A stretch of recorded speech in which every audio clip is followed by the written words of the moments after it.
कारोबारी की मिमिक्री कर बैंक मैनेजर से 50 लाख रुपए ठग लिए गए। ठगी का पता चलते ही बैंक मैनेजर फूट फूट कर रोने लगा। बोला, मैं खुदकुशी भी कर सकता हूँ। बैंकों में जगह जगह पोस्टर लगे होते हैं, ठगों से सावधान रहिए। मगर एक बैंक मैनेजर ही ठग लिया जाए तो क्या होगा। ठग इतना शातिर अंदाज से था कि बैंक मैनेजर को ठग लिया, उसे पता ही नहीं चला। जब तक उसे पता चलता तब तक वह उसे पैसे ले चुका था। ऐसा ही मामला सामने आया है अलवर जिले के बेरोड जिले में। यहाँ कारोबारी की मिमिक्री कर बैंक मैनेजर से 50 लाख रुपए ठग लिए गए। ठग इतना शातिर था कि उसने अपने मोबाइल फोन पर कारोबारी की प्रोफाइल लगाई हुई थी। साइन भी व्यवसायी जैसे ही थे। जब मैनेजर को पता चला तब शिकायत दर्ज की गई थी। तब वह फूट फूट कर रोने लगा और बैंक मैनेजर बोलने लगा कि मैं खुदकुशी कर लूंगा, मेरी वाइफ सुनेगी तो मुझे क्या बोलेगी। दरअसल गुरुवार bank of Baroda manager AP Gupta, जय अम्बे ऑटोमोबाइल के मालिक कमल यादव ठग बनकर कॉल किया। ठग ने व्हाट्सएप कॉल पर फर्जी एक लेटर भेजा। मैनेजर ने उस लेटर के आधार पर 6 ट्रांजैक्शन ओवर कर दिए और 39.50 लाख रुपए उसके खाते में ट्रांसफर कर दिए। मैनेजर पैसे की कॉल पर ट्रांसफर करता रहा और ठग पैसे के आधार पर उसे पैसे लेता रहा। बेरोड कस्बे में कबाड़ी गली निवासी जय अम्बे ऑटोमोबाइल के असली मालिक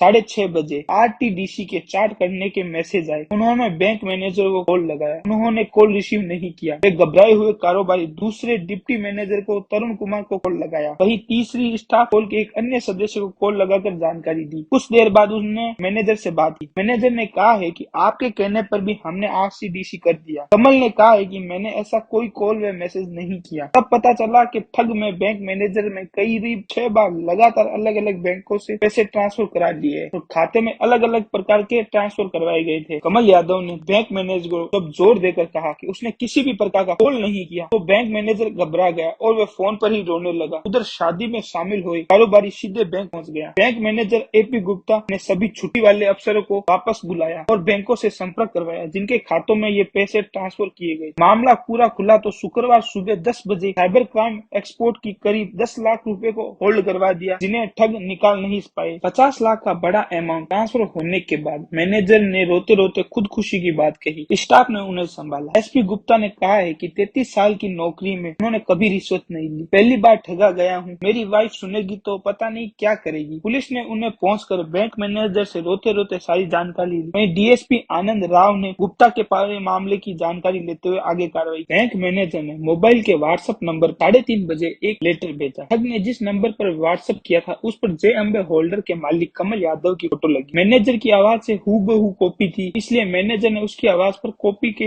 विश्वास कर लिया। बेरोड में ऑनलाइन ठगी करने की बातों में फंसा कर ठगी करने का यह मामला सामने नहीं है। इससे पहले भी कई मामले पेंडिंग है। पुलिस ने और बैंक मैनेजर लोगों को लगातार जागरूक कर रही है। ऐसे में खुद एक बैंक मैनेजर ठगी का शिकार हो जाता है। कारोबारी कमल यादव ने बैंक मैनेजर के खिलाफ बगैर अनुमति में 50 लाख रुपए ट्रांसफर कराने का मामला गुरुवार देर रात दर्ज करवाया था। पुलिस ने आईपीसी धारा 420 और 406 के तहत मामला दर्ज कर जांच शुरू कर दी गई। आरटीजीएस यानी रियल टाइम ग्रोस सेटलमेंट एक ऐसा सिस्टम है जिसमें ऑनलाइन पैसे ट्रांसफर किए जा सकते हैं। आरटीजीएस के तहत फंड ट्रांसफर के निर्देश व्यक्तिगत के रूप के ऑर्डर के आधार पर ही किए जाते हैं और उसमें से पैसा ट्रांसफर किया जाता है। आरटीजीएस भारत का एक सबसे तेज व सबसे सुरक्षित पोर्टेबल माना जाता है। आरटीजीएस के माध्यम से व्यक्ति के भीतर ही बैंक से दूसरी बैंक में पैसा ट्रांसफर किया जाता है। ये विशेष रूप से ज्यादा राशि को ट्रांसफर कराने के लिए उपयोग में किया गया है। मेरे द्वारा दी गई जानकारी और मेरे द्वारा दिया गया कंटेंट अगर आपको अच्छा लगता हो तो प्लीज आप मेरे चैनल को लाइक, शेयर एंड फॉलो कीजिए और अपने दोस्तों के साथ ज्यादा से ज्यादा शेयर कीजिए।